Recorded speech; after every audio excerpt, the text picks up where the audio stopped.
दिनहुँ प्रभुको इच्छा अनुसार हामीले यो जिउँदो पानीको भागलाई हामी पढिरहेका छौँ। तपाईँले सुन्नु भएको छ भने कृपया यहाँ कमेन्ट गरिदिनु होला है, मेसेज गरिदिनु होला, ताकि मैले यहाँ सामग्री मैले चाहिँ अलि अब पर यो उल्टो आएको कारणले गर्दा मैले स्पिकर लगाएर बोलिरहेको छु। त्यही कारणले गर्दा सुन्नु भएको छ भने कृपया तपाईँहरूले एकपल्ट यहाँ लाइक गरिदिनु भए मैले चाहिँ थाहा पाउने थिएँ है। हुन्छ, हामी प्रार्थना गरौँ है। विश्वासयोग्य धर्मी अति नै करुणामय परमेश्वर, तपाईँको बढाइ गर्छौँ। तपाईँ हाम्रो जीवित परमेश्वर, हाम्रो असल सल्लाहकार सङ्गत गर्ने सहायक तपाईँ हुनुभएको कारणले गर्दा आज तपाईँको उपस्थितिमा दिन नम्बर भइकन अयोग्य से झुकाउँदै यो दोबर खातिर आउँदैछौँ। तपाईँ हाम्रो जीवित परमेश्वर, हाम्रो असल सल्लाहकार हुनुहुन्छ।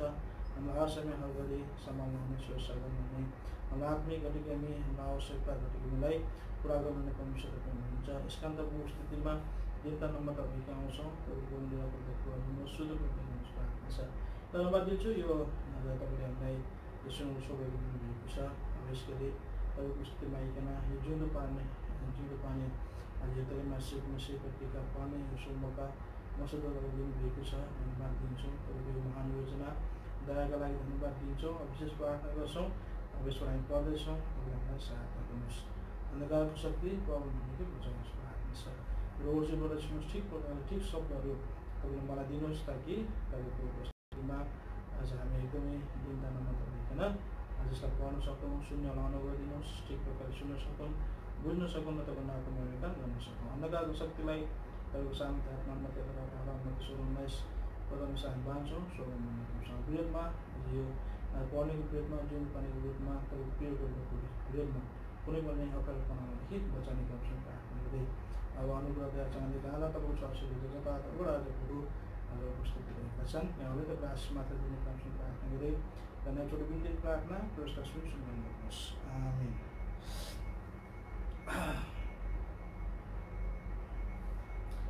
धन्यवाद। हामीले अब प्रार्थना गरिसकेका छौँ। अब हामी जिउँदो पानी पढ्नलाई गइरहेका छौँ।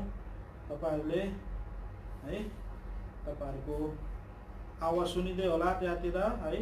आवाज सुनेको छैन भने सुनेको छैन भनिदिनुहोस् है, किनभने मैले टाढा यो राखेर चाहिँ चलाइरहेको छु। आज त्यो पहाडीको ब्याकग्राउन्ड चाहिँ उल्टो आएको कारणले गर्दा मैले यो माइक लगाएर चलाइरहेको छु है। कृपया सुन्नु भएको छैन भने मलाई खबर गर्नुहोस् है। ल, अब जिउँदो पानी पढ्नुभन्दा अगाडि हामी तपाईँहरूलाई सधैँ सुझाव सल्लाह दिइरहेका छौँ कि यो पाउने जिउँदो पानी मसीह पत्रिका अनलाइनमा आउँदैछ। अनि त्यसको जो लिङ्कहरू पनि आइसकेको छ। तपाईँहरूलाई यो पहिलोचोटि भएको कारणले गर्दा यो लगभग फ्री नै छ है। तपाईँहरूले वेबसाइटमा गएर आफ्नो स्थानहरू, आफ्नो मण्डलीको नाम फिलअप गरेर तपाईँले पढ्न सक्नुहुन्छ है। त्यो पढ्नको लागि तपाईँले www.jiundopani.com वेबसाइटमा जानुपर्छ है। अब त्यहाँबाट तपाईँहरूले पढ्नुभयो भने अनि कहाँबाट कुन देशमा तपाईँ पढ्नु भएको छ त्यो चाहिँ एउटा भनौँ न सुरुमा चाहिँ गरेको कारणले गर्दा सर्वे जस्तो भइरहेको छ। त्यस कारण तपाईँहरूले अहिले नयाँ 79 इस्यु तपाईँले पढ्न सक्नुहुन्छ। अनि अरू पनि अब यसरी नै आउनेवाला छ। प्रभुको इच्छा भयो भने तपाईँहरूले सब्सक्राइब अनि रिन्यू गर्नुहोस्। अनि त्यहाँ कन्ट्याक्टहरू पनि दिएको छ, तपाईँ कन्ट्याक्ट गर्न सक्नुहुन्छ। अनि तपाईँले यो कपाउनु प्रार्थना भवन पेजबाट पनि तपाईँहरूले त्यो डिटेल्सहरू पाउन सक्नुहुन्छ, कसलाई सम्पर्क गर्ने, कहाँ सम्पर्क गर्ने भनेर है। ल, हुन्छ। अब हामी धेरै ढिलो नगरिकन हामी पढिहाल्छौँ। हिजो हामीले यो के भन्छ यो वर्ष 4 को अङ्क 4 पूर्णाङ्क 16 को जुलाईदेखि अक्टोबरसम्मको यो पढिरहेका थियौँ। यसमा चाहिँ हामीले कति पेज भनेपछि 17 पेजसम्म पढेका छौँ। आजदेखि 18 पेजदेखि हामी पढ्नेवाला छौँ। यो बाल जगतको बारेमा रहेछ। हाम्रो बढी सुभद्रा श्रेष्ठ बेलुका गान्तोकबाट लेख्नुभएको चङ्गाको पुकार भनेर। चङ्गा भनेको माथि उड्ने, त्यो पहिला उड्थ्यो त्यस्तो चङ्गा। यस्तो हेर्नुहोस् है, देख्दै हुनुहुन्छ होला, यो चङ्गाको पुकार है। ल, घनघोर जङ्गल बिचको आफ्नो वासस्थान एक ठुलो ओडारबाट एक दिन पशु राजा सिंहले बाहिरतिर हेरी पठायो। उसको साम्राज्य कति विशाल, कति विस्तृत। हरिया रुखहरू, स्वच्छ सुन्दर झरनाहरू, जङ्गलका सानादेखि लिएर ठुला ठुला पशुहरू उसको अधीनमा छन्। उसको गर्जनले जङ्गलको मुटुको अंशले ठाउँ छोड्छ। पशु राजा गमक्क पर्यो र भीषण गर्जन गर्यो। साँच्चै जङ्गल कम्पायमान भयो। चराहरूको चिची च्याच्या बन्द भयो। पशुहरू उफ्रन छाडे। पशु राजा आफ्नो राजत्व, आफ्नो प्रभुत्वदेखि घमण्डले गचक्क पर्यो र गर्जनको मुस्कान छोड्यो। अचानक खोस्याक खोस्याक आवाजले उसको ध्यान आकर्षित गर्यो। अलिक टाढामा, अलिक समतल परेको ठाउँमा झारहरूको बीचमा एउटा चङ्गा भुइँमा खसिरहेको रहेछ। कहाँ टाढामा उसको अदृश्य मालिकले उसलाई एउटा धागोको बलले उठाउने बल गरिरहेको थियो। जङ्गाको दुवै आँखाबाट आँसु बरर झरिरहेको थियो। काँडाहरूले खोर्सेर उसको कागजले शरीर चोटै चोट भएको थियो। दिनहीन दशामा हिक्का छोड्दै ऊ उठ्ने प्रयत्न गर्दै थियो। पशु राजाले चङ्गाको त्यो दयनीय अवस्था हेरी पठायो र उसको व्यर्थको प्रयासलाई देखेर व्यङ्गीको ठुलो हाँसो हाँस्यो। हा हा हा हा। त्यसपछि खिसी गर्दै भन्यो, ए मनुवाको खेलौना, त निकै फुर्के देखाउँदै माथि माथि उडी हिँड्थिस् होइन? आज त मेरो सामु पो झरिस् त। तेरा मालिकले तँलाई त निकै मजाले उडाउँदै आनन्द लिन्थ्यो होइन? आज त खोइ, हा हा। एक मनुष्यको खेलौना त आज मेरो खेलौना बन्छस्, बुझिस्? तेरो मालिकको कुनै पनि शक्तिले आज तँलाई मेरो हातबाट छुटकारा दिन सक्दैन। चङ्गाको हंसले ठाउँ छोड्यो। मृत्यु सामान्य थियो। अब ऊ मृत्युदेखि भाग्न सक्दैन थियो। उसलाई पक्का भयो। कामले गरेको हातले उसले आँसु पुस्दै भन्यो, होइन राजन, मेरो मालिक पतनमा केही दोष छैन, न त उहाँको शक्ति नै घटेको छ। मेरो आफ्नै भुल र पापको कारणले आज मेरो यो गति हुन गएको हो। जङ्गल राजा रिसले गर्जँदै करायो, सानो मुखको ठुलो कुरा, अझै मालिककै भए गर्छस्? त्यही मालिकको सेवा गर्दै हुँदा तेरो यो गति भयो, बुझिस्? तेरा मालिकको अत्याचारलाई सम्झँदा त नि रिसले दारा खिल्छ। मेरा कति भाइबन्धुलाई पिँजरामा थुनेर आज त्यसले मनोरञ्जनको साधन बनाइरहेछ।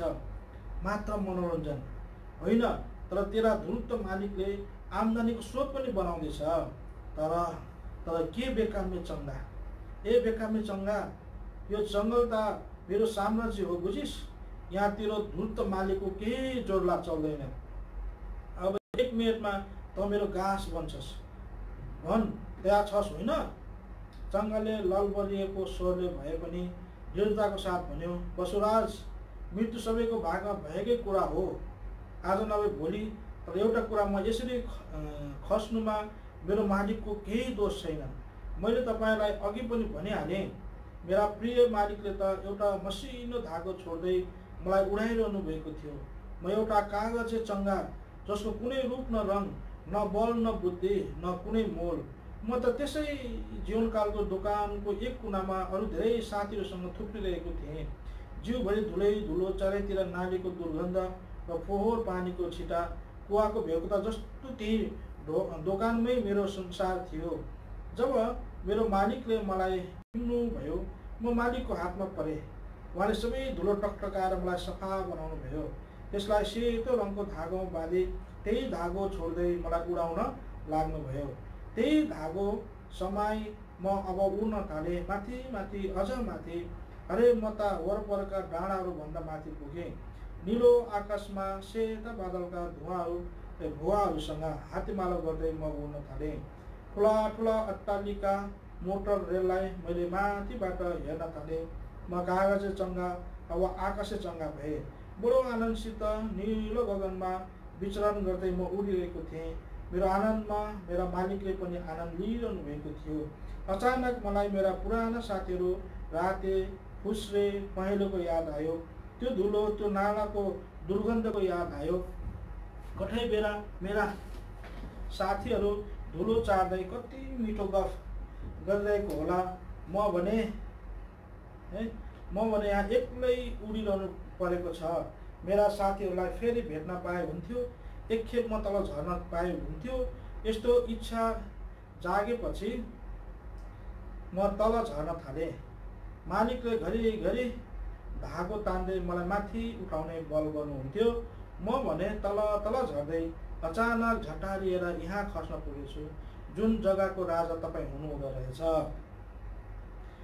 ए मालिक भक्त, बेसी बगमुखुसे कुरा नगर। जङ्गल राजा गर्ज्यो। तेरो मालिकको बढाइ गर्ने तेरो मुख म अब च्यातिदिन्छु। यो जङ्गलमा तँलाई बचाउने अब अर्को शक्ति छैन। यो जङ्गलको राजा नै म हुँ, बुझिस्? घाइते चङ्गाको सानो मुटुभित्रका कापी उठे तापनि उसले सानो स्वरले पशुराजलाई हेर्दै भन्यो, पशुराज, त्यसो नभन्नुहोस्।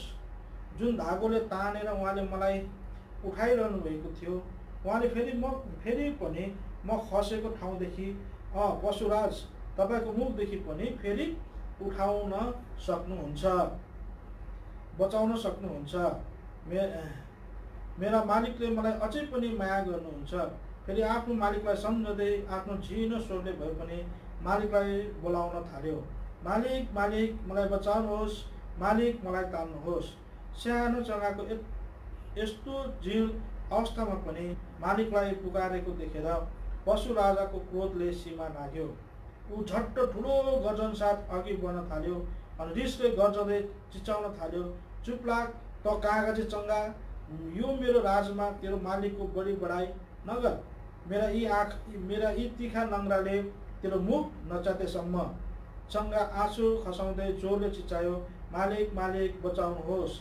चङ्गाको आँसुले पुरिएका साना आँखाले पशुराजको विशाल आकार मृत्यु रूप लिएर सामुन्ने आइरहेको देख्यो। त्यसका रिसले बलिरहेका दुई हिंस्रक आँखाहरू, मिसल गर्जनले बाहिरहेका दाँत सरीका त्यसको ठुलो मुख, त्यसका तिखा तिखा विषालु नङ्ग्रा। भयभीत चङ्गा अझ जोरले चिच्याउन थाले, मालिक, मालिक, बचाउनुहोस् भन्दै। बिस्तारै उसले समाइरहेको धागो तानिन लाग्यो, जोरले, अझ जोरले। सिंहले चङ्गालाई चाचुत पार्न त्यसको पन्जा उठायो। मृत्युले चङ्गा अब अन्तिम सासले करायो, मालिक भने।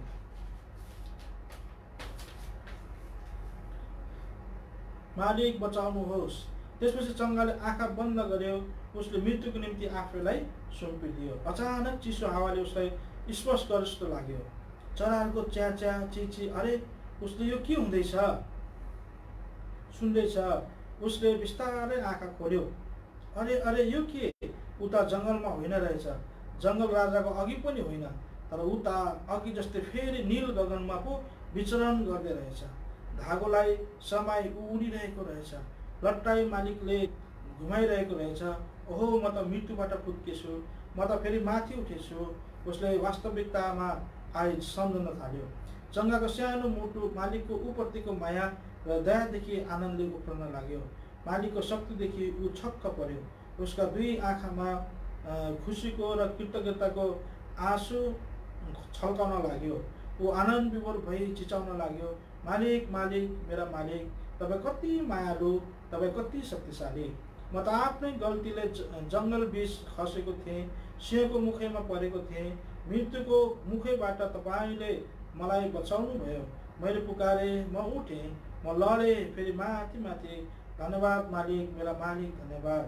सङ्कटको दिनमा मलाई पुकार, म तँलाई छुटाउने छु र तैँले मेरो महिमा गर्नेछस्। भन्सँग 50 अध्यायको 15 पद। हे परमप्रभु, म तपाईँमा नै पुकार गर्नेछु। हे मेरा चट्टान, मेरो निम्ति बहिरो नहुनुहोस्। भन्सँग 28 पद। अहिले हामीले यो चङ्गाको बारेमा एउटा कहानी सुनेका थियौँ है। अब यहाँ प्रस्ताव हुनैपर्छ भनेर एउटा भाइ जोडुन सिंह खानले लेख्नुभएको एउटा सानो रहेछ यहाँ। एक समय एउटा नामधारी मसीह थियो, तर पछि त्यो मान्छे सच्चा ख्रिस्टियन भयो। ऊ नामको मसीह हुँदा उसले एउटा महिना पालेको थियो। उसलाई मालिकले जय मसीह कि भन्न सिकाएको थियो। जब जब उनी अफिसबाट घर आइपुग्दा महिनाले जय मसीह कि भन्ने गर्थ्यो। उनी आफैले आफ्नो गवाईमा भन्नुहुन्छ, कसरी म पनि एउटा समय महिना समान रटाइएको थिएँ। महिना समान रट्टु बाइबलका अनेकौँ पदहरू दोहोऱ्याउन सक्थेँ, तर मेरो जीवन पापमय दशामा बितिरहेको थियो, विश्वताले भरिएको थियो। जब प्रस्ताव गरेर प्रभु ख्रिस्टलाई आफ्नो हृदयमा व्यक्तिगत अनि जीवित उद्धारकर्ता मानेर ग्रहण गरेँ अनि म ख्रिस्टको रगतद्वारा बाँचे प्रशस्तिको जीवन प्राप्त गरेँ। रट्टु प्रार्थना र उपासनाले ख्रिस्टियन बन्न सकिँदैन। ख्रिस्टको पवित्र रगतमा पाएको पाप धोइएको निश्चयता प्राप्त गरेर ख्रिस्टियन बन्न सकिन्छ। अर्को यसो धोका। दिलीप राई पास शाखा भुटानबाट। मैले सानो कोठेबारीमा रोपेको साग पातका बिरुवाहरूलाई बिहान बेलुकी पानी लगाउने गर्थेँ। 2 पात 1 सुइलो रोपेको अब त निकै लहलह भइसकेको छ। दिनहुँ पानी हाल्न छोडिन। जब ती सागहरूको पत्ता पौलिएर हरियो र कलकलाउँदो भएर आयो, तर पनि केही समयपछि त्यहाँ अचम्मको दृश्य देखियो। त्यसको फिजिएको पत्ता सुकाउरो लागे जस्तो भएर अलि ओइलायो। अचम्मित हुँदै मैले सधैँ हाले झैँ नालाबाट पानी धर पार्दै राम्ररी हेर्दा त ती मौलाएका पातहरूमा छर्किएको पानी केवल थुनिनु मात्र पुग्दो रहेछ। त्यसो हुँदा पानीले जरामा भिजाउनु नपुगेकोले सुकोरो लाग्नु थालेछ। कति धोकेबाज पत्ता! हुन त त्यही पत्ताको निम्ति हालिएको पानी, तर त्यसैले छेकेर पुग्नुपर्ने ठाउँमा नपुग्दा त्यो बोट सुक्न लाग्यो। हामी विश्वासीको जीवनमा पनि धेरैपल्ट त्यो सागको बोट झैँ सानो छँदा मात्र परमेश्वरको वचनलाई ठिक र हाम्रो हृदयमा पुग्न दियौँ, तर जति छिपिँदै गयौँ उति हृदय होइन, तर हाम्रो मस्तिष्क बढ्दै गयो अनि ती छरिएका वचन रूपी पानीलाई छेकाबार लगाइदियौँ तथा हृदयमा पुग्न दिएनौँ। फलस्वरूप हामी सुक्न लाग्यौँ। पानीले जरालाई छोएकै भएर परमेश्वरको वचनले हाम्रो हृदयलाई छोएको भए उन्नति हुने थियो। प्रिय पाठकवृन्द, हामी बढेर संसारभरि छाया हाँगा डाला फैलाउने गर्छौँ भने हामी परबाट हेर्दा हरियो देखिने त्यस नेभाराका रूप झैँ मात्र हुनेछौँ, जसमा प्रभुले फल पाउनु भएन। केवल हेर्दा देखिने हरियाली मात्र हाम्रो जीवन ढाकिएको छ भन्ने हामी आशिषको योग्य होइन, तर शापित बन्नेछौँ। मर्कुस 11:12-44 पद। यो चाहिँ भयो। अब अर्को छ यहाँ हामी पढ्न लागेको। अब चाहिँ के छ नि, यस राजन नायर बेरेक्का गान्तोकबाट लेख्नुहुन्छ, जीवन निर्वाहको पानी है, जीवन निर्वाह गर्नको लागि पानी चाहिएको छ। यो ख्रिस्ट येशूमा पाइने नयाँ जीवनलाई अनन्त जीवन भनिन्छ। यो परमेश्वरको अनुभवको वरदान हो अनि प्रभु येशूलाई विश्वास गर्दा यो जीवनको भागीदार हामी बन्छौँ। अनन्त जीवन अनन्त परमेश्वरको आफ्नै जीवन हो। जीवनको वचनको विषयमा जो सुरुदेखि नै हुनुहुन्थ्यो प्रकट हुनुभयो, अनन्त जीवन जो पितासँग हुनुहुन्थ्यो र हामी कहाँ प्रकट हुनुभयो। 1 यूहन्ना 1:1-2 पद। यसले अनन्त परमेश्वरको साथमा हुने नयाँ सम्बन्ध अर्थात् हामीमा पहिले नभएको आत्मिक शक्तिको परिपूर्णतालाई बताउँछ। अनन्त जीवन सधैँ रहिरहने जीवन, कहिले अनन्त नहुने जीवन हो। यो भविष्यमा पाइने जीवन होइन। प्रभु येशूलाई जीवनदाताको रूपमा ग्रहण गरेकोले यो जीवन अहिले पनि हामीमा छ अनि हाम्रा कार्यहरूद्वारा प्रकट हुन्छ, जस्तो प्रभुको वचनले बताउँदछ। कुनै हतियारसित त्यसभित्र रहिरहने अनन्त जीवन छैन। कुनै हत्यारासित उसँग रहिरहने जीवन छैन अरे हो सही।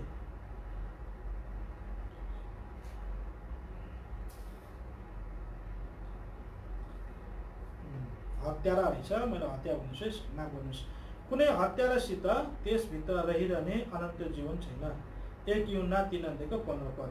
यसो भनौँ, आफ्ना भाइलाई प्रेम गर्नेमा चाहिँ त्यसभित्र रहिरहने अनन्त जीवन छ, कारण भाइलाई घृणा गर्ने चाहिँ हत्यारा हो।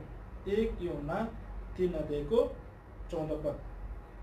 यसैले अनन्त जीवन सधैँ रहिरहने जीवन भएकाले यो जीवन निर्वाह गर्न हाम्रो पल पल क्षण क्षणको जीवनमा यो जीवनलाई कायम राख्ने जिउँदो पानीको सेवन हामीले गरिरहन अनि अति नै आवश्यक छ। जिउँदो पानी जो प्रभु येशू स्वयं हुनुहुन्छ, उहाँको वचन अनि पवित्र आत्मा पानीको हामीमा अनन्त जीवन बनाइराख्छ। यसैले जिउँदो पानी जीवन निर्भरताको पानी बन्छ। परमेश्वरको घर जिउँदो पानीको स्रोत। मैले मन्दिरको सङ्घारको मन्दिरबाट पानीको एउटा मूल बगिरहेको देखेँ, किनभने तिनीहरूका पानी पवित्र स्थानदेखि निस्कन्छ। पृथ्वीमा भएका अनगन्ती जीवित जीवात कुनै पनि त्यो नदीको पानीमा आउँछ, त्यसले त्यसबाट जीवन पाउँछ। हिजकियल 47:1-12-9 पद। तपाईँको भवनको सुखभोगको नदीबाट तपाईँले तिनीहरूलाई पियाउनु हुनेछ, किनकि जीवनको मूल तपाईँसँग छ। उहाँसँग 36:8-9 पद। यसैले अनन्त जीवन निर्वाह गर्नलाई सधैँ नै परमेश्वरको घरमा हामी रहनुपर्छ। परमेश्वरको घरमा जिउँदो पानीको नदी बगिरहेकोले यहाँ रोपिएकाहरू हाम्रा परमेश्वरको दरबारमा लहलह हुन्छन्। तिनीहरू बुढेसकालमा पनि फल फलाउँछन्। तिनीहरू जीवन दिने रसले भरिएका हरिया भरिया हुनेछन्। भजन 92:13-14 पद। आफू पनि जिउँदो पानी पी जीवित रहे आफ्नो हृदयबाट जिउँदो पानीका नदी बहाएर यूहन्ना 7:37 अरूलाई जीवन निर्वाह गर्न सक्षम बनाउने जीवन दिने रसले परिपूर्ण हुनेछन्। प्रभु येशू जिउँदो पानी। यहाँ फोन आयो, मैले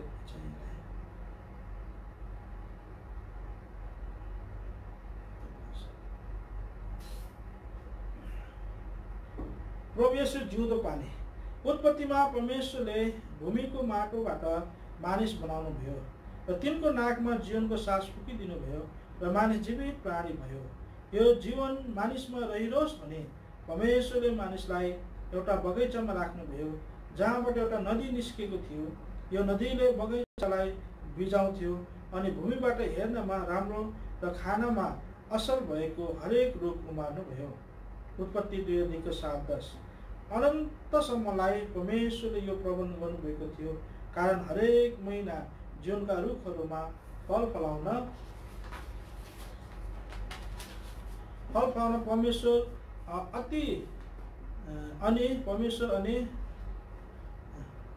परमेश्वरले थुमाका सिंहासनबाट जीवनको पानीको स्वच्छ नदी निस्किरहन्छ। प्रकाश 22:1-2 पद। मानिसले जिउँदो पानीद्वारा सिँचिएको यो रुखको फल निरन्तर सेवन गर्नु पर्थ्यो, तर मानिसले परमेश्वरको आज्ञा उल्लङ्घन गरी मृत्युमा परे परमेश्वरको जीवनलाई र सङ्गतिलाई हराइपठाए।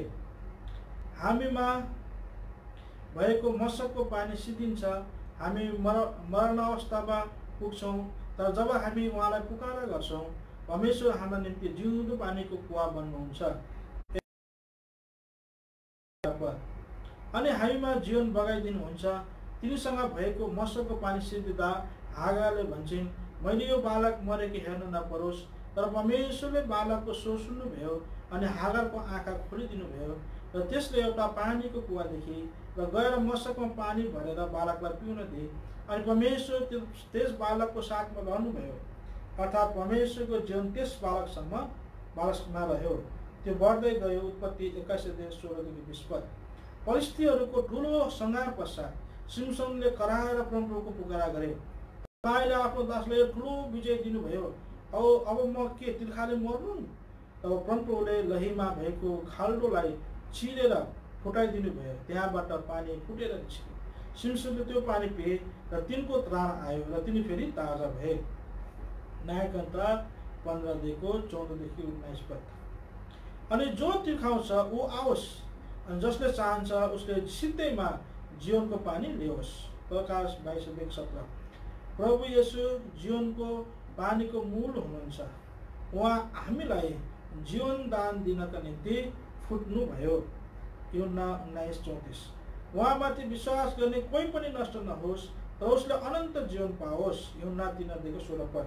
यसैले अनन्त जीवन निर्वाह गर्नलाई जिउँदो पानी प्रभु येशूलाई हामीले पिइरहनु पर्छ।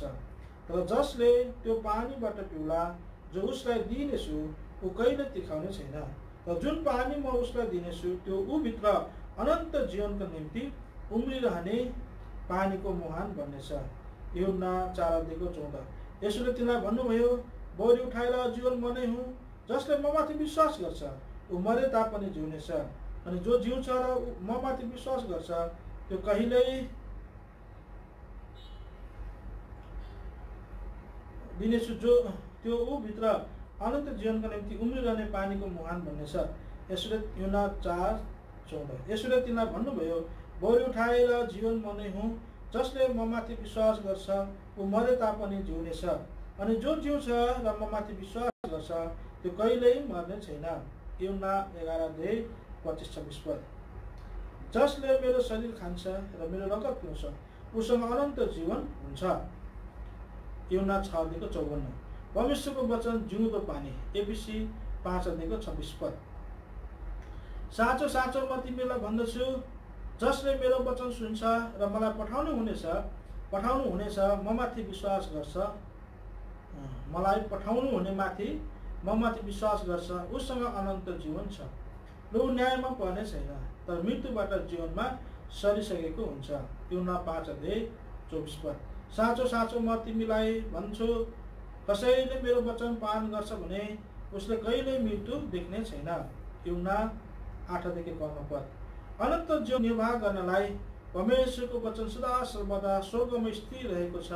यसैले दाउदले भन्छ, तपाईको सत्यता पुस्तौसम्म रहन्छ, तपाईका आदेशहरू म कहिल्यै बिर्सने छैन, किनकि तीद्वारा तपाईले मलाई जीवित राख्नु भएको छ।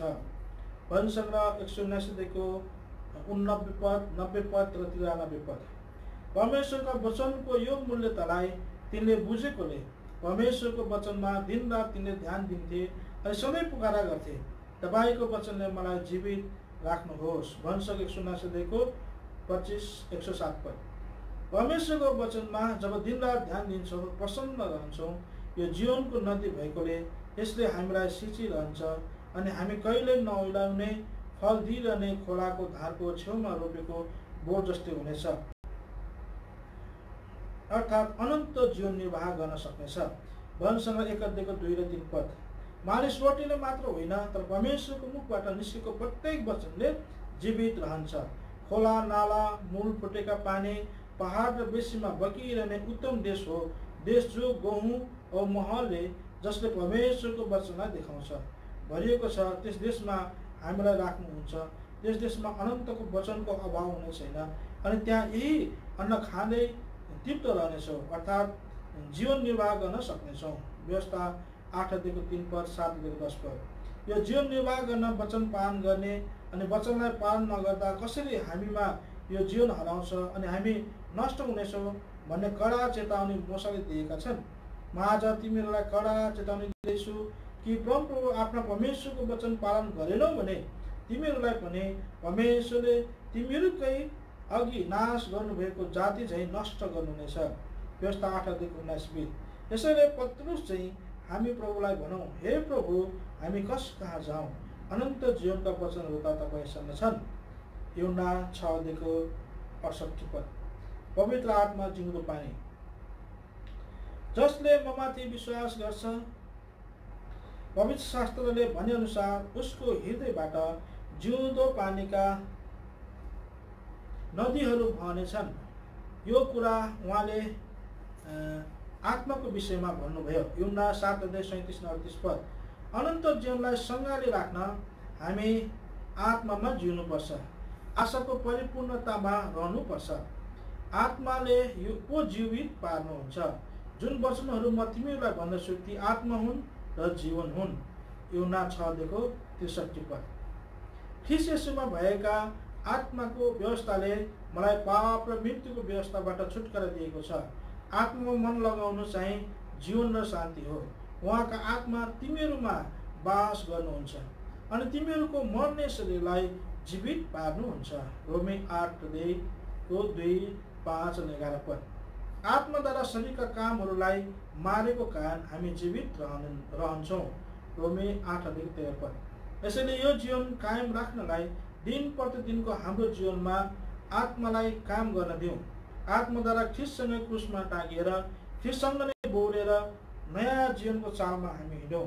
हाम्रा जीवनदाता प्रभु अन्तिम आदम जीवित पार्नुहुने आत्मा बन्नु भएकोले 1 कोरिन्थी 15:45।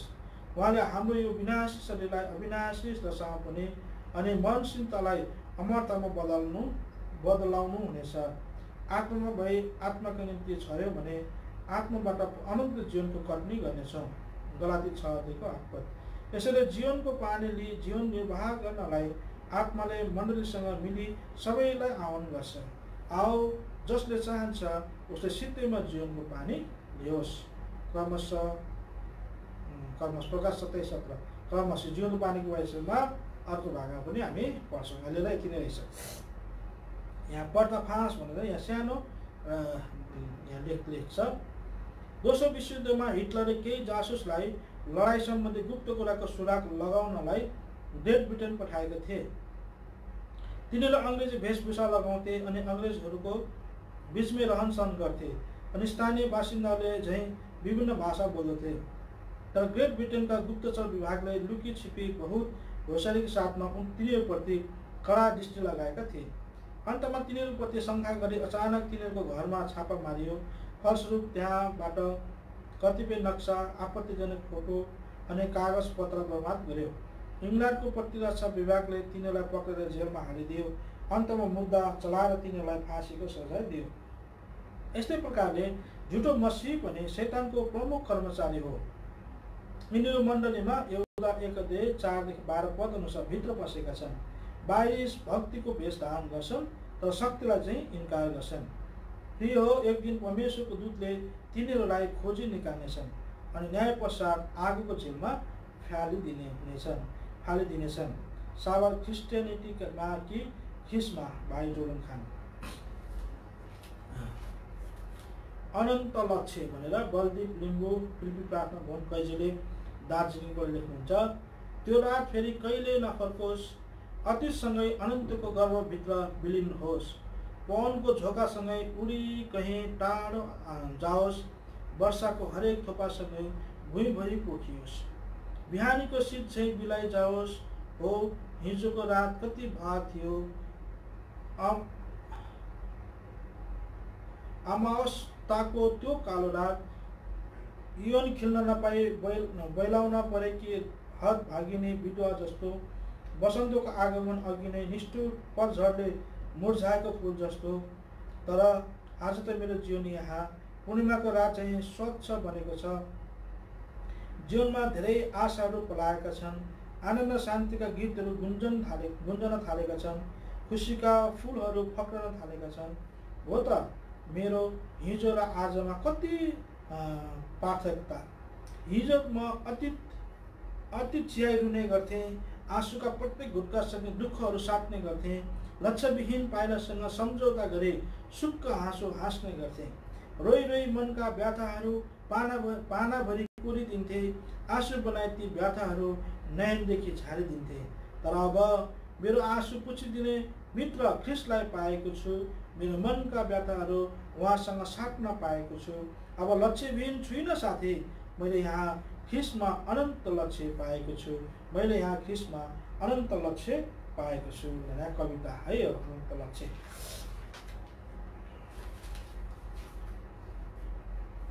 पश्चाताप भन्ने यहाँ पश्चाताप छ एउटा, यो हेलचक्राई भनेर लेखिएको छ। मनिता र शैली ब्रेकका गान्तोकबाट लेख्नुहुन्छ। पहाडको स्वच्छ वातावरणको बिचमा एउटा सानो घर परिवारमा जन्मेको सिमोन आमा बाबुको निम्ति हर्षको कारण थियो। उसको परिवार एक असल विश्वासी परिवार थिए।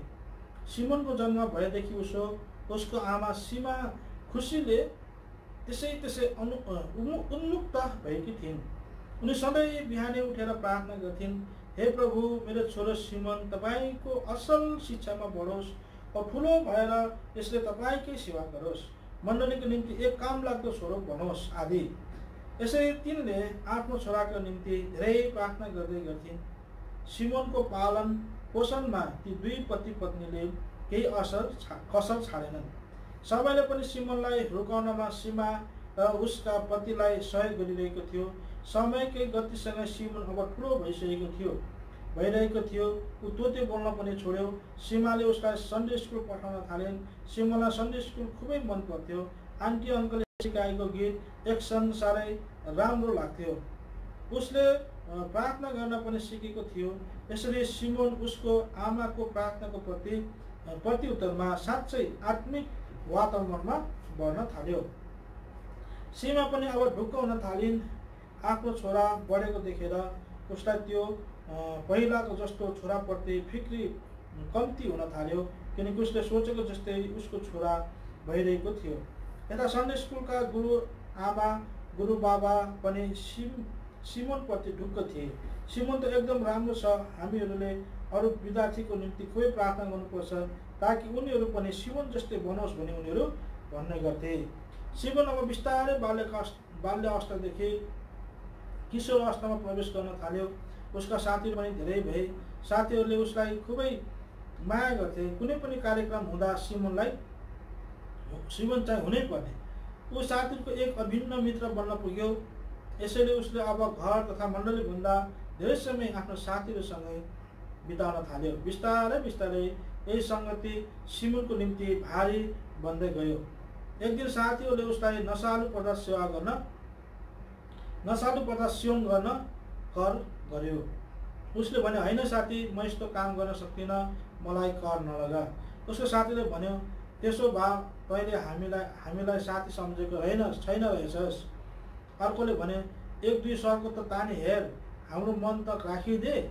सिमोन भने धर्म सङ्कटमा पर्यो। उसले आमालाई सम्झ्यो र भन्यो, होइन साथी हो, म चाहिँ यो काम गर्दिनँ। जे भए पनि म एक ख्रिस्टियन हुँ। ठिकै छ सिमोन, त ख्रिस्टियन नै हुन त, तर यसो साथीहरूको मन त राखिदे। यसरी त्यो दिन साथीहरूको चेपारोमा पर्दा उसले एकैचोटि गाँजाको एक सर्को तान्यो। बस त्यही दिनदेखि उसलाई नशालु पदार्थले चुम्बनले झैँ तानिहाल्यो। अनि त नशालु पदार्थको कुरूल पन्जाले उसलाई बेसरी अठाउन थाल्यो। यसरी बाइबलको वचन 1 कोरिन्थी 53:33 नठगियौँ, खराब सङ्गतले भला चालचलनलाई बिगार्दैछ भन्ने कुरो सिमोनको जीवनमा पुरा भयो। ऊ ठगिन पुग्यो। एक असल सन्डे स्कुल छात्र, आमा बाबुको विश्वासको पात्र, प्यारो छोरा अब नशालु पदार्थको शिकार बन्न पुग्यो। सिमोन नशा सेवन नगरे बाँच्न नसक्ने भयो। उसले घरबाट पैसा राम्रो चिजसँग चोर्न थाल्यो। उसलाई साथी भाइभन्दा ज्यादा एक्लै बस्न मन लाग्न थाल्यो। कहाँ सेवा सङ्गतिमा समय बिताउने, सिमोन कहाँ एक्लै। उसको निम्ति उसको प्यारो आमा, प्यारा साथी सबै नशालु पदार्थ नै भयो। उसलाई अब केही चाहिँदैन सिवाय नशा र एकान्त स्थान। सिमोनमा आएको परिवर्तन केही समयदेखि सीमाले विचार गरिरहेको थिइन्, तर उसले आफ्नो छोराप्रति कुविचार गर्न सकिनन्, किनकि सिमोनले आफूलाई आमा तथा अरूको सम्मुख यति सोझोपना देखाएको थियो कि कसैले उसलाई नराम्रो सम्झन नै सक्दैन थियो। एक दिन अचानक सिमोनलाई एकदमै साह्रै पेट दुख्न थाल्यो। ओतालेर कलन थाल्यो, आमा। सीमा कुदेर छोराको कोठामा गइन्। उसको बाबा आकाश पनि आए। सिमोनका अवस्था एकदमै बिग्रिसकेको थियो। आमा रुन थालिन्। आकाशले भने, यसरी रोएर कहाँ हुन्छ, यसलाई अस्पताल लानुपर्छ। हतार गरेर अस्पताल पुर्याइयो, तर ऊ झन् साह्रो हुँदै गयो। डाक्टरले जाँच गरेपछि केही दबाई दिए और सिमोनको बाबुलाई भने, तपाईँको छोरो नशालु पदार्थको शिकार भइसकेको छ, तपाईँहरूले ढिलो गर्नुभयो, अब हामी उसलाई बचाउन सक्दैनौँ। आकाशलाई आफूले टेकेको जमिन घाँस भाँसिए झैँ लाग्यो। उसलाई रिङ्गटा लागेर आउँछ र छेउको बेन्चमा थुचुक्क बस्दछ। उसको अघि छोरोप्रति सजाएको सपना झल्झली आउँछ। उनीहरूले आफ्नो छोरालाई आत्मिक वातावरणमा हुर्काएर प्रभुको सेवा गरेको हेर्न चाहन्थे। उनीहरूको छोरो धेरै फल फलाउने बोट भएको हेर्न चाहन्थे। तर खोइ त्यो सपना उनीहरूको छोरो जो सानोमा प्रभुलाई आदर गर्थ्यो तर अहिले जवान अवस्थामा मृत्युको मुखमा छ, त्यही पनि नशा सेवन गरेर। कुनै बाटो मानिसलाई सिधा देखिएला तापनि आखिरीमा त्यसले मृत्युमा नै पुर्याउने हुन्छ। हितोपदेश 14:12। अब केही क्षणपछि आफ्नै छोराको मृत्यु कसरी हेर्नु भनेर उनी अस्पतालकै भुइँमा घुँडा टेकी प्रार्थना गर्छन्। तब अचानक उनलाई सिमोनले प्रस्ताव गर्नुपर्छ, नत्र यसले दोस्रो मृत्युको पनि सामना गर्नुपर्छ भन्ने कुरा याद आउँछ। उनी हतारिँदै सिमोन भएतिर जान्छन्। सिमोन आफ्नो मलिन अवस्थामा आमासँग बात गरिरहेको हुन्छ। आमा, मलाई माफ गरिदिनुहोस्। सीमा रुँदै भए पनि छोरालाई सन्ताउन दिने प्रयास गर्दै सिमोनलाई मुसार्दै भन्न लाग्छिन्, केही हुँदैन छोरा, प्रभुले तिमीलाई जाति पाउनुहुन्छ।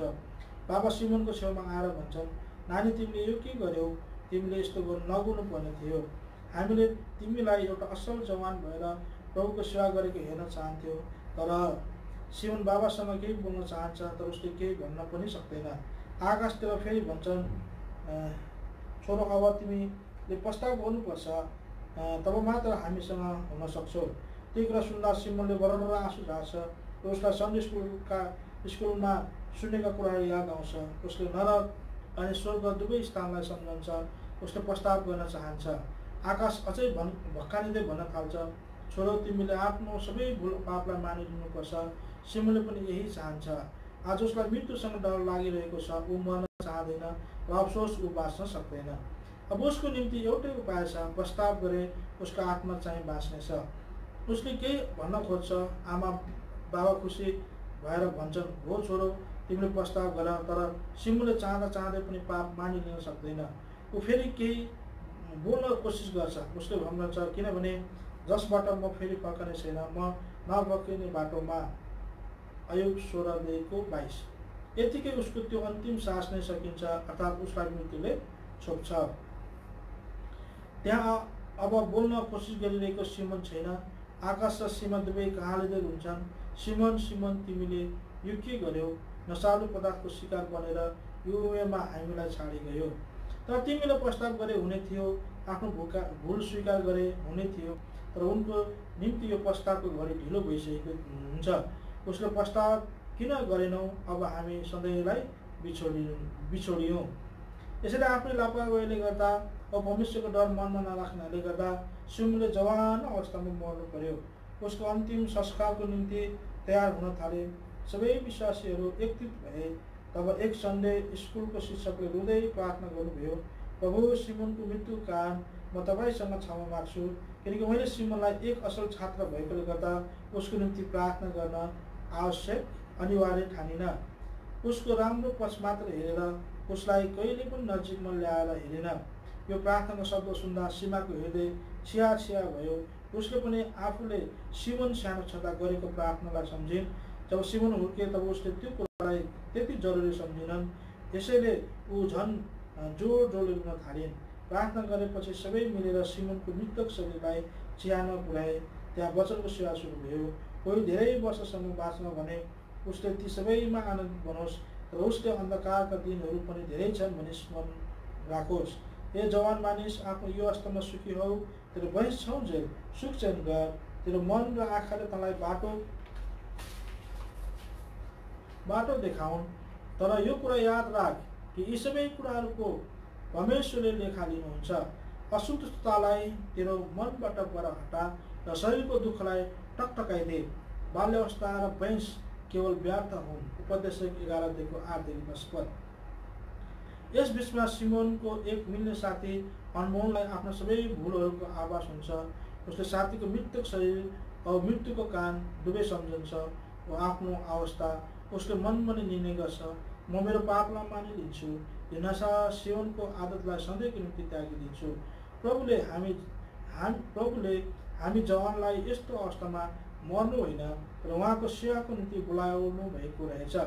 उसले मनमा नै प्रार्थना गर्छ अनि सिमोनको मृतक देह दफन गरिसकेपछि ऊ सिमोनको आमा बाबा सँगै घर फर्कन्छ। है। यो नौजवान बालकको रहेछ। कसरी राम्रो सेवा गर्थे सुरुमा, पछि चाहिँ लाभ बसाउनु पर्यो भन्ने कुरा हामीले हेऱ्यौँ। प्रस्तावनिक मौका पाएन भन्ने कुरा हामीले हेऱ्यौँ। यस कारणले गर्दा हामी पनि होसियारी हौँ। आफ्नो भन्नु ख्रिस्ट येशू मात्र भनेर एउटा दिलबहादुर जेन्दी जेम्स पेशवा प्रार्थना भवन बमघाट बुटवल 5 नेपाल। दिलबहादुर झेन्डी होला, जेन्दी लेखेको छ। उहाँले लेख्नुभएको एउटा सानो कविता रहेछ। मेरो भन्नु केलाई शरीर पनि आफ्नो होइन, दौलत भन्नु केलाई जन्मदा केही ल्याएको छैन, मायाहरू केलाई मरेर लानु केही छैन, जम्मा गरेर राखु कहाँ अविनाशी यहाँ कोही छैन। न दिन्छ शान्ति न सक्छ मृत्युबाट बचाउन, धनको रास बलको सेखी न ज्ञानको युक्तिले, मायावी संसार बाँधिएको रहेछ पैसाको डोरीले, न सक्छ रुवाई न देख्छु आँसु मृत्यु निष्ठुरले। सम्झेर मनमा सान्त्वना दिन आउँछन् धेरैजना, शरीर छोडी गयो आत्मा साथमा जाने केही छैन। जीवनमा अधुरो आशा पाइन सक्छ यस संसारमा, पापको जाला चुकाउने यसु बाहेक कोही छैन जगतमा। स्वर्ग छोडी पापी संसारमा उहाँले जन्म लिनुभयो, पापदेखि हामीलाई बचाउन क्रुसमा प्राण दिनुभयो। मृत्युको जाला पवित्र रगत बगाउनु भयो, पाप र नरकदेखि आत्मालाई बचाउनु भयो। दुविधा भन्ने एउटा चाहिँ यहाँ कविता रहेछ। एमबी चामलिङ, लोधोमा 8 दार्जिलिङबाट। आत्मिक प्रसङ्गको विषयमा कहिलेकाहीँ कता कता सुन्दैछु छ्याङटुङ यस्ता यता, धेरैले धेरै बेटुङ्गीको कुराहरू बताउँछन्, सत्यता यहाँ र त्यहाँ छ भनी अत्याउँछन्। कहिले भन्छन् ख्रिस्टका प्रेरित मानिसको जीवन घाँस चाहिँ ओइलाउँछ, कहिले भन्छन् ख्रिस्टका प्रेरित मानिसको जीवन फुल र पानीको बाप झैँ छन्। मलाई थाहा छैन छोटो समयमा देखेका कता पुग्छ कहाँ पुगिन्छ छैन निश्चित। सोच्दा सोच्दै हुँदैछु आफै भित्र विचलित, के गरौँ त यस शरीर र आत्मालाई। फेरि कहिले भन्छन् प्रेरित असिना आदि र बतास, कहिले बनाउँदछन् यही वचनले हताश, कहिले भन्दछ अनिकाल भुइँचालो र महामारी, यसबाट आत्मालाई बचाउँ कसरी। आउँदैछन् लडाई र महासङ्कष्टहरू, यस्तै छ शरीर आत्माको द्वन्द्व र दुविधा। प्रार्थना छ प्रभु दिनुहोस् मलाई आत्मिक विजय र सुविधा। पाठक प्रतिक्रिया रहेछ यहाँ। सम्पादक मण्डली, मेरो जीवनमा पनि यो जिउँदो पानी शान्तमय र अविरल गतिमा बगिरहेको थाहा गर्दछु। म पनि यस दुर्बल जीवनमा जिउँदो पानीद्वारा सिँचिन पाउँदा अति नै तृप्ति साथै आनन्दित बनेको छु।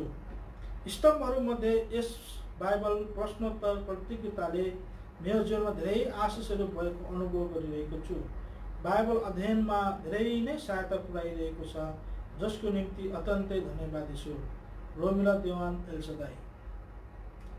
सम्पादक मण्डली, यी अन्तिम दिनहरूको खबर समयका खाँटी शिक्षालाई सहन नसक्ने, सत्यताबाट कान फर्काउने, आफ्नो अभिलाषामा फसेर दन्ते कथाहरूतिर कान फर्काउने र झुटा शिक्षाहरूको बिचमा यस जिउँदो पानी पत्रिकाले बाइबलले कटु सत्य शिक्षालाई अगाल्दै जाओस् भने आउँदो प्रकाशनको निम्ति आशा सङ्घाल्छु। स्मृतिसित लाखपञ्चबाट छ। जिउँदो पानी पत्रिकाले साँच्चै ठिक समयमा जिउँदो पानी बोकेर ल्याएको एउटी दिदी अनुभव गर्छिन् र भन्छन्, मलाई प्रभुको अनुग्रहमा पढ्नु आउँछ तर लेख्न आउँदैन। मैले जिउँदो पानी पढेर धेरै आशिष पाएकी छु। निराश भएको समयमा पनि शान्तता पाएकी छु। एक्लो अवस्थामा पनि उत्साह पाएकी छु। खडेरीग्रस्त पहिलेको बोट झैँ भएको अवस्थामा पनि पत्रिकाले सिँचेको अनुभव गरे। यसरी हामीले साँच्चै धेरै आशिष प्राप्त गरेका छौँ। मनबहादुर प्रधान, कालिम्पोङ। जिउँदो पानीले हाम्रो तृषित हृदयलाई साँच्चै तृप्ति दिएको छ। बन्जर र खडेरी बिचमा जीवनको मूल बनिदिएको छ। जिउँदो पानी तिमी नै हो हाम्रो उद्धारको द्वारा, हृदयको अन्धकारलाई चिर्दै फोर्दै हाम्रो आत्मिक पाइलालाई दरिलो बनाउन हामी कहाँ आइपुग्छौ। एमएसबी क्षेत्री एवान इरे बुम्टु भुटान। आत्मिक प्यासले छटपटाइरहेको बेला यो जिउँदो पानीको मुहानबाट पिउन पाउँदा आफैलाई औधी भाग्यशाली सम्झन्छु।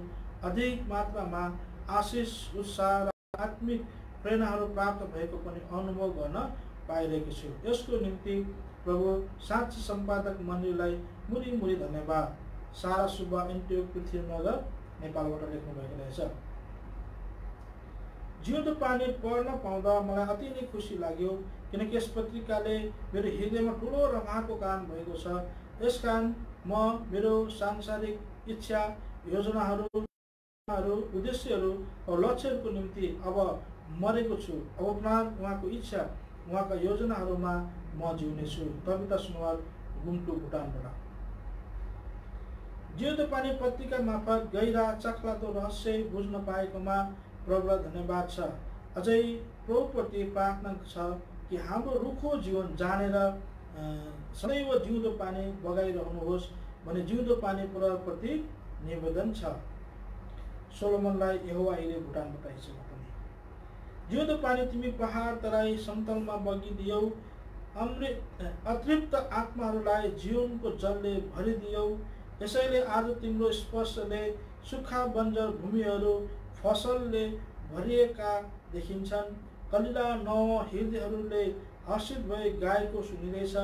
फलहीन ती बोटहरू आत्माका फलहरूले लादिँदैछन् रे। उडाउ पुत्र झैँ यहाँ जिउनेहरू प्रस्तापी बनी फर्किँदैछन्। औ हताश निराश भएकाहरू नवीन जोश र उमङ्गले भनिँदैछन् जिउँदो पानीको स्पर्शले र मायाले। पत्थर झैँ कठोर हृदयहरू सबै नै आज तोडिँदैछन्। साँच्चै तिम्रो स्वच्छता र अपर्ताको सुगन्ध चारैतिर फैलिँदैछ आज। समुएल प्रधान, ब्यारेकपुर, कोलकाताबाट।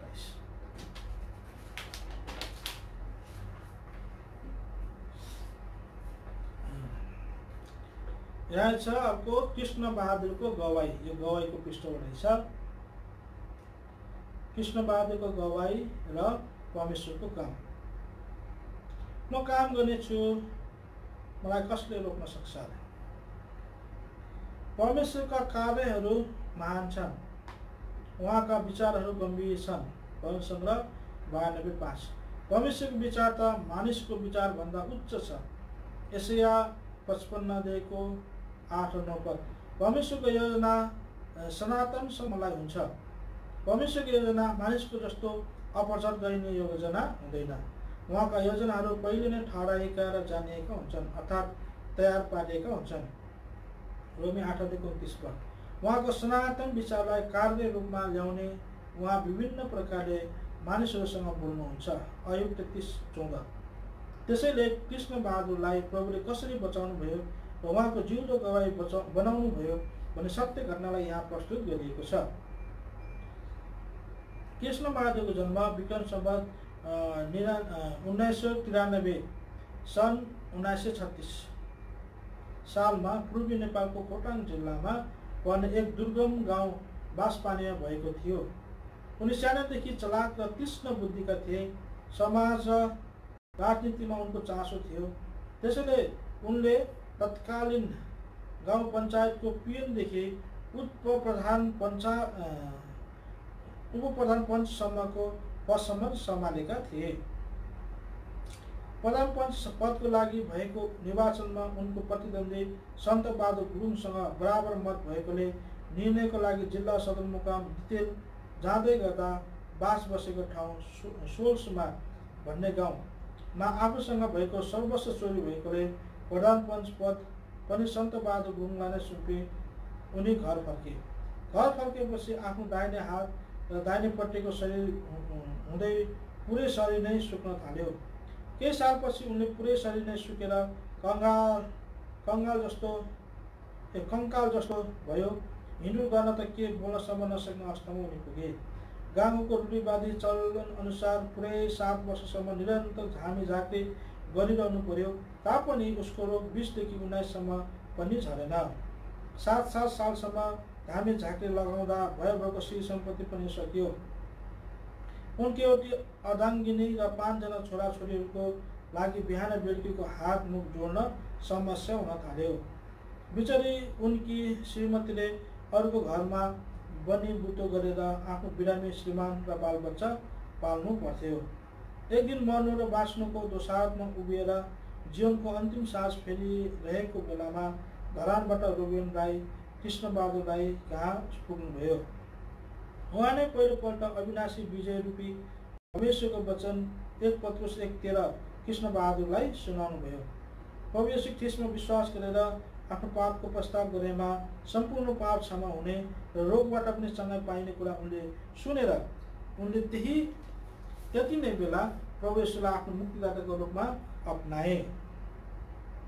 प्रभु पाएपछिको उनको पहिलो गवाई उनलाई मर्न डर थिएन, जबकि प्रभु नपाइकन उनी मर्न ज्यादै डराउँथे। उनी भन्ने गर्थे, अब मलाई मर्न डर छैन, किनकि मेरो पाप क्षमा भएको छ। अब त मरे भने पनि स्वर्ग जान्छु। त्यति मात्र होइन, उनको शारीरिक अवस्थामा पनि केही सुधार भएको थियो। प्रभु नपाउँदाको उनको मुखबाट निस्किने पीडा र वेदनाका शब्दहरू निस्कन छाडेका थिए। उनको चेहरा हँसिलो र हँसी चम्किलो थियो। उनी भन्ने गर्थे, अब मलाई शान्ति छ। त्यस बेला कृष्णबहादुर र त्यस गाउँमा तर्के त्यस खोला टोलामा नै एक्लै विश्वासी भए। उनका अरू परिवारले पनि विश्वास गरेका थिएनन्। त्यस बेला उनीसँग पुरा पवित्र बाइबल थिएन। भजन सङ्ग्रह हितोपदेश सहितको एउटा नयाँ नियमको बाइबल थियो। त्यही बाइबल नै प्रभुसँग संगति गर्ने माध्यम उनको थियो। त्यही बाइबल पढ्नु उनको दिनचर्या थियो। प्रत्येक बिहान बेलुकी आफ्ना ससाना छोराछोरीहरूलाई वरिपरि राखेर बाइबल पढेर सुनाउँथे। पढ्न जानेलाई पढ्न लगाउँथे। उनीसँग एउटा सानो ख्रीष्ट भजन पनि थियो। उनको घरमा एउटा सानो मादल पनि थियो। त्यही मादल बजाएर उनका साना नानीहरूले आफ्नै रागमा गीत गाउँथे। बत्ती देख्दा पुतलीले ज्यानैसम्म फाल्छ, यसो भजे स्वर्ग मिल्छ, पापले नरक हाल्छ। छोराछोरीले यसरी गीत गाउँदा उनले पनि आफ्ना 7 वर्षसम्म पक्षघातले सुकेको हातले ताली बजाउँदै खुसीले गदगद भएर गीत गाउन छोराछोरीहरूलाई सघाउँथे। यसरी गीत गाएको सुन्न र सेवा गरेको हेर्न गाउँका मान्छेहरू पनि बेलुकै पछि आउने गर्थे। कृष्णबहादुरले जाने नजाने उनीहरूलाई प्रभुको बारेमा सुनाउने गर्थे। यसरी कृष्णबहादुर प्रभुप्रतिको विश्वासमा धनी र दृढ थिए। उनी विश्वासमा दृढ भए तापनि सङ्गति र शिक्षाको अभावले काँडाघारीमा निसासीको बोझै थिए। अन्तर्यामी परमेश्वरले कृष्णबहादुरको आत्मिक दशालाई देखि एलसदाई कालिम्पोङबाट प्रभुका दास दाजु दानियल राई, भिक्टर राई हलेसी र प्रेम कुमार राईलाई विक्रमसम्म 2035 सन् 1978 सालतिर कृष्णबहादुर कहाँ पुर्याउनु भयो। उनीहरूको आगमन कृष्णबहादुरका लागि स्वर्गदूतको आगमन झैँ भयो। 3 दिनसम्म सङ्गति गरेर काँडाघारीमा निसासीको बोटलाई गोडगाड गरी परमेश्वरको वचनरूपी मल र पानीले सिँचेर गरेर उहाँहरू फर्किहाल्नुभयो। उहाँहरू फर्किनुभएको करिब 10-11 महिना पश्चात परमेश्वरले पुनः दाजु सोलोमन श्रेष्ठ हाल पोखरामा हुनुहुन्छ सहित दाजु भिक्टर राई र दिदी प्रेम कुमारी राईलाई ल्याइदिनु भयो। उहाँको आगमन र सङ्गतले कृष्णबहादुरलाई पुनः ताजगी मिल्यो। त्यही समयमा उनले पिता, पुत्र र पवित्र आत्माका नाममा बप्तिस्मा लिए। उनको बप्तिस्मा घटना बडो स्मरणीय छ। त्यस गाउँमा पानीको अभाव थियो। खोला निकै टाढा भएकोले कृष्णबहादुरलाई खोलासम्म पुर्याउन असम्भव थियो। त्यसैले घर नजिकै भएको सिमसारको पानी जम्मा गरेर उनलाई बप्तिस्मा दियो। यसरी परमेश्वरले उनको लागि बप्तिस्माको प्रबन्ध पनि मिलाइदिनु भयो। हरेक मानिस एक दिन मर्नु नै पर्छ। हेब्रू 9:27। मृत्यु चाहिँ हरेक मानिसको भाग हो। उपदेश 7:2। एक क्रममा कृष्णबहादुरको पनि परमेश्वरले यस दुष्ट संसारमा रहनु भनी टोकिदिएको समय पुरा भयो। विक्रमसम्म 2039 सन् 1981 फागुन महिनाको 18 गते आइतबारको दिनको 3 बजेको बेला उनले नजिकै बरन्डा सिकुवाको एक कोनामा जाँते पिँधिरहेको उनकी श्रीमतीलाई बोलाएर यसो भन्न थाले, हेर गोरीकी आमा, अब म यो संसार छोडेर स्वर्ग गइरहेको छु। म मरेपछि प्रभुमा उठेपछि तिमीले प्रभुलाई छाड्छौ होला। गाउँकाहरूले जे सुके भने पनि प्रभुलाई नछाड्नु। तिमीले प्रभुलाई छोड्यौ भने तिम्रो र मेरो भेट हुँदैन। म स्वर्गमा, तिमी चाहिँ नरकमा हुनेछौ। मेरा यी छोराछोरीहरूलाई राम्ररी स्कुल पठाउनु। यो आकाङ्क्षाहरू नै कृष्णबहादुरको अन्तिम आकाङ्क्षाहरू हुन पुगे। उनले अरू थप बोल्न भ्याएनन्। यो आकाङ्क्षाहरू बोलिरहँदा उनको गहभरि आँसु बसाएको थियो। त्यति नै बेला आफ्नो जीवनभर दुःख सुखमा साथ दिने प्यारी श्रीमती र बालक छोराछोरीलाई छोडेर स्वर्गमा भेट्ने आशासहित कृष्णबहादुर यस संसारबाट सधैँको लागि बिदा भए। उनको घरमा रुवाबासी भयो। उनकी श्रीमतीले तिमी त गइहाल्यौ, यतिमा छोराछोरीलाई बालुवामा अन्डा पारे चाहिँ पारिराख्यौ भन्दै विलाप गर्दै रुन थाले। उनका छोराछोरीहरू पनि रुन कराउन थाले।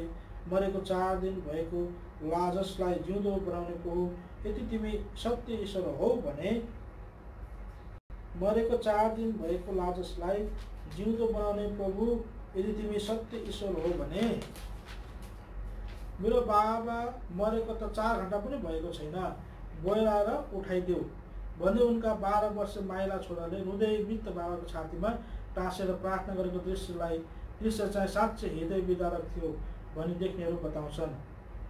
बिचारा विश्वासमा बालक श्रीमती र साँच्चै शारीरिक बालक छोराछोरीलाई के थाहा मेरा श्रीमान र बाबा अनन्त महिमामा प्रवेश गरेका हुन्। त्यसैले शारीरिक बिछोडमा उनीहरूले खुबै विलम्ब गरे।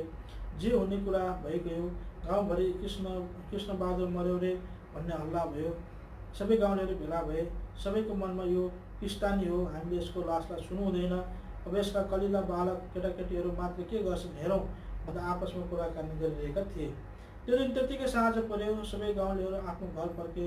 रातभरि कृष्णबहादुरको मृत शरीर र परिवारले मात्र रात बिताउनु पर्यो।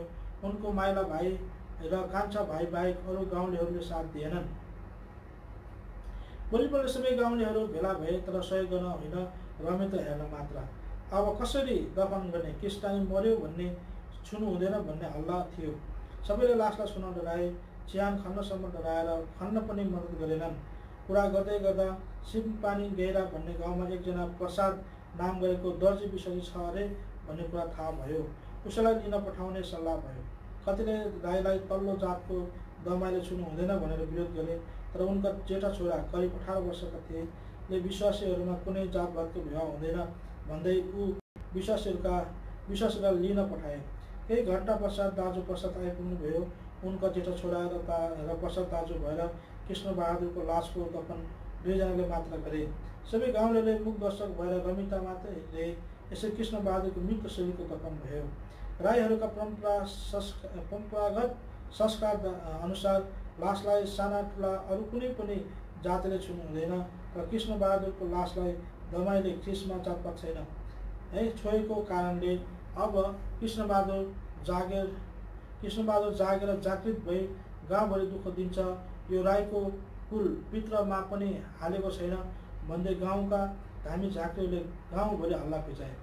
वास्तवमा सबैको मनमा डर सहितको शङ्का थियो, किनभने त्यो नै यस्तो पहिलो घटना थियो कि एउटा राईको लासलाई पित्रमा नहाली सानो जातको दमाईले बोकेर लास दबाएको। सबै गाउँलेहरू त्राही त्राही भएका थिए, तर अवस्था ठिक विपरीत भयो। भोलि बिहानै गाउँका मानिसहरूले आफ्नो अनुभव बताउन थाले। कसैले भने कृष्णबहादुरले म मऱ्यो भने सिधै स्वर्ग जान्छु भन्थ्यो, साँच्चै नै स्वर्ग नै गएछ। अरू मर्दा कस्तो डर लाग्थ्यो राति, तर आज त डर नै लागेन, मिठो निद्रा दियो। अर्कोले यसरी भन्यो, हो साँच्चै हो, मलाई पनि यस्तै भयो। अर्कोले भन्न थाल्यो, हो पक्कै स्वर्ग गयो। मैले त झन् एउटा अचम्मको दृश्य देखेँ कि उसको चिहानबाट आगोको ज्वाला जस्तो मुस्ला निस्केर सिधा आकाश छेडेर गयो। सबै गाउँलेहरू अन्त्यमा यो निर्णय पुगे कि कृष्णबहादुरले सेवा गरेको परमेश्वर साँच्चै सत्य परमेश्वर रहेछ। यसरी परमेश्वरले आफ्नो सत्यताको परिचय त्यस गाउँमा दिनुभयो। परमेश्वरको सत्यतालाई थोरै भए तापनि थाहा हुँदा हुँदै पनि कृष्णबहादुरको परिवारलाई विश्वासबाट छुटाउन गाउँलेहरूले दबाब दिन थाले। उनीहरूले माध्यमको रूपमा कृष्णबहादुरका माइला भाइ र कान्छा बालक बनाए। दाजुको परिवारलाई विश्वास छोड्न नलगाए। तिमीहरू तीनैजनाको परिवारलाई एक घरे एक थले बनाउँछौ। तिमीहरू दमाईका सन्तान हो, गाई खाने जात, यो सबैभन्दा सानो जातको धर्म हो इत्यादि भन्दै कृष्णबहादुरको परिवारलाई गिल्ला गर्न थाले। कृष्णबहादुरका भाइहरूलाई पनि यस गाउँमा नराख्ने भए। अब तुरन्त विश्वास छाड्यो भन भन्दै आफ्ना भाउजू र कलिला भतिजीहरूलाई दिनरात कराउन थाले। अन्त्यमा कर्म परे। कृष्णबहादुरकी विधवा श्रीमतीलाई पुरानै अवस्थामा फर्काउन गाउँलेहरू सफल भए। बिचरी उनलाई उदार मुक्तिका निश्चयता थिएन। विश्वासमा बालक उनका छोराछोरी त झन् कतिला थिए। उनको घरिघरि आफ्नो विश्वास जानुभन्दा अघि बोलेको कुरा सम्झिन्छन्। म त स्वर्ग जाँदैछु, तिमीले विश्वास छोड्यौ भने तिम्रो र मेरो भेट हुँदैन। म स्वर्गमा हुन्छु, तिमी नरकमा। मनमा परमेश्वरप्रतिको विश्वास हुँदाहुँदै पनि नयाँ जन्मको निश्चयता नहुनु, अल्पविश्वास, सङ्गति र शिक्षाको अभाव आदि कारणले गर्दा कृष्णबहादुरको परिवार फेरि पहिलेकै अवस्थामा फर्के। तर परमेश्वरले संसारको उत्पत्तिभन्दा पहिले चुनेकाहरूले जुनसुकै हालतमा भए पनि आफ्नो पक्षमा ल्याएरै छोड्नुहुन्छ। कृष्णबहादुरको परिवारमा पनि परमेश्वरको अविनाशी वचनरूपी विजन परेकोले परमेश्वरले त्यो विजनलाई कुहिएर जान दिनु भएन। किनकि परमेश्वरले कृष्णबहादुरको परिवारलाई पनि संसारको उत्पत्तिभन्दा पहिले नै चुन्नु भएको हुनाले फेरि आफू कहाँ फर्काएर ल्याउनु भयो। दुष्टले खोसेर लैजान सकेन। यस्तो भयो, कृष्णबहादुर प्रभुमा उठेको 3 वर्षपछि विक्रम सन् 2041 सन् 1984 उनको जेठो छोरो ब्रिटिस आर्मीमा भर्ती भएर गए। पल्टनमा जति बेला पल्टन हङकङमा थियो, दाजु बनवास, दाजु जेम्स तामाङ आदिबाट फेरि उनले प्रभुको वचन सुन्ने मौका पाएछन्। हङकङमा नै प्रभुलाई साँचो प्रकारले व्यक्तिगत मुक्तिदाताको रूपमा ग्रहण गरेपछि घरमा पनि फेरि प्रभुलाई ग्रहण गरेको खबर पठाए र सबैले फेरि विश्वास गर्नुपर्छ भन्ने सल्लाह दिए। तर त्यति नै बेला घरका सबै परिवारले विश्वास गरेनन्। पछि उनी पहिलो छुट्टी आएपछि उनको माइला भाइले पुनः प्रभुलाई मुक्तिदाता भनी ग्रहण गरे। उनको छुट्टी पुरा भएर उनी हाजिरीमा गए। उनी पल्टनमा हुँदा नै घरमा भएका सबै परिवारले पनि प्रभुप्रति पुनः मन फिराए र प्रभुलाई व्यक्तिगत मुक्तिदाताको रूपमा साँचो प्रकारले ग्रहण गरे। उनीहरू फेरि प्रभुलाई विश्वास गरेपछि पहिले झैँ दमाईको सन्तानलाई एक थले पार्छौँ इत्यादि भन्दै घृणा र विरोध गर्न थाले। गाउँमा प्रत्यक्ष अप्रत्यक्ष बसिसक्नु भएनन्। गाउँमा सङ्गति पनि थिएन। उनीहरू मात्र एक घर टक्रक्क थिए। त्यस्तै खेदो र निन्दा, घृणा र विरोध सहँदै 4-5 वर्षसम्म त्यही गाउँमा सङ्गति र शिक्षा बिना निसासीको बोट झैँ भएर रहनु पर्यो। सङ्गति नभए कारण उनको जेठो छोरो तेस्रो छुट्टी आएपछि सबै परिवारलाई सङ्गतिको लागि धरान सियोनमा प्रार्थना सहित ल्याएर राखे। एक वर्ष जति धरान सियोनमा सङ्गति गरेपछि खेतीको नजिक तरारामा सबै परिवार आए। अहिले एबेनेजर प्रार्थना भवन तरारामा सेवा सङ्गति गरिरहेका छन्। कृष्णबहादुरको म प्रभुमा उठेपछि मेरो परिवारले प्रभुलाई नछोडुन् भनेर पुकार परमेश्वरले सुनि त्यो परिवारलाई कहिल्यै त्याग्नु भएन। अनन्त प्रेमले प्रेम गर्नुभयो। हिब्रू 13:5, यिर्मया 31:3। कृष्णबहादुरको सबै परिवार सन् 1990तिर सहर आए तापनि परमेश्वरले त्यस ठाउँमा अद्भुत प्रकारले काम गर्नुभयो। धेरै नयाँ आत्माले प्रभुलाई पाए र कृष्णबहादुरको सहोदर कान्छा भाइ जसले खुलेर प्रभुको विरोध गर्दथे, आफ्नो दाजुको मृत्युपछि भाउजू र भतिजाहरूलाई विश्वासबाट हट्न लगाउने उनी मुख्य थिए। उनले पनि सहपरिवार प्रभुलाई पाए। कृष्णबहादुरका शाखा सन्तान सबैले प्रभुलाई पाए। साथै प्रभुले त्यस गाउँ र त्यसको वल्लो पल्लो गाउँमा आत्माहरू बचाउनु भयो। अहिले कृष्णबहादुरकै घरमा रहबोत प्रार्थना भवन छ। कृष्णबहादुरकै कान्छा भाइ हस्तबहादुर अरू भाइहरू 1 जना जिम्मेवार छन्। यस रहबोत प्रार्थना भवन बासपानी 5 खोटाङको लागि पनि तपाईँहरू सबैले प्रार्थनामा निरन्तर याद गरिदिनुहोस्। परमेश्वरको सनातनको योजना कति अद्भुत, परमेश्वरको विचार कति गम्भीर, उहाँको कार्य कति अपार। भजनसँग 92:5। परमेश्वरको वचन कति सत्य, जब आकाश त्यसरी नै मेरो मुखबाट निस्केको वचन पनि हुनेछ। यशाया 55:11। कृष्णबहादुरको परिवारमा परमेश्वरको वचनरूपी अविनाशी विजन झैँ 30 गुणा, 60 गुणा र 100 गुणा फल पाउनुभयो। परमेश्वरले आफ्नो सत्यता र महानताको परिचय कृष्णबहादुरको मृत्यु र दफनको रात सबै गाउँलेलाई दिनुभयो। जुन गाउँमा उहाँको विरोध हुन्थ्यो, कृष्णबहादुरका परिवारलाई त्यहाँ बसिसक्नु गरेनन्। त्यही गाउँमा प्रभुले आफ्नो जिउँदो मण्डली खडा गर्नुभयो। जसले उहाँका जनहरूको विरोध गर्थे, उसैलाई आफ्नो मण्डलीको जिम्मा दिनुभयो। साँच्चै प्रभुले काम गर्नुहुन्छ, उहाँको कामलाई कसले रोक्न सक्छ। एउटा जीवित गवाई नै छ।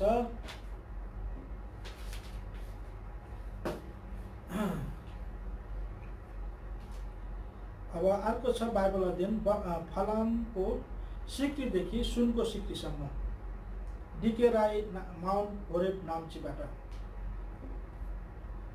बाइबलमा हामी धेरै व्यक्तिहरूका जीवन वृत्तान्त पाउँदछौँ जो चाहिँ आदर्शवादी, प्रेरणादायक र अनुकरणीय बन्न गएको छ, जसले असङ्ख्य व्यक्तिहरूका जीवनमा कहिले नमेटिने छाप छोडिदिएको छ र आश्चर्यजनक परिवर्तन ल्याउनमा मद्दत पुर्याएको छ, जसमध्ये यीशुको जीवन चरित्र पनि हो, जो चाहिँ पुरानो नियमको आकाशको ज्योतिपुञ्जमा ध्रुवतारा झैँ प्रकाशमान भएको देख्दछौँ। एउटा साधारण गोठालोबाट मिश्रको द्वितीय व्यक्ति बन्न गएको, एउटा कमराबाट प्रधानमन्त्री बन्न गएको र खाजाको पोको बोक्ने मान्छे मिश्रको अन्नको धनुसार अधिपति बन्न गएको यीशुको जीवनले कुनै पनि व्यक्तिलाई सहजै आकर्षित गर्दछ। तिनको रोमाञ्चपूर्ण जीवनदेखि कुनै पनि व्यक्ति पुलकित वा प्रभावित नभइरहन सक्दैन।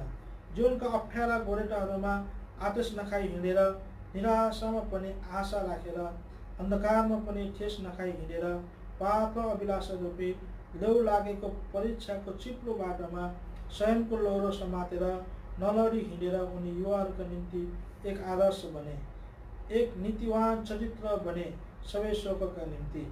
धातुको मुद्राहरू एका अर्कासँग जोडिँदै जाँदा एउटा सिक्री बनिन्छ, एउटा मुद्रालाई सिक्री भन्न सकिँदैन। यीशुको जीवनलाई पनि निहारेर हेऱ्यौँ भने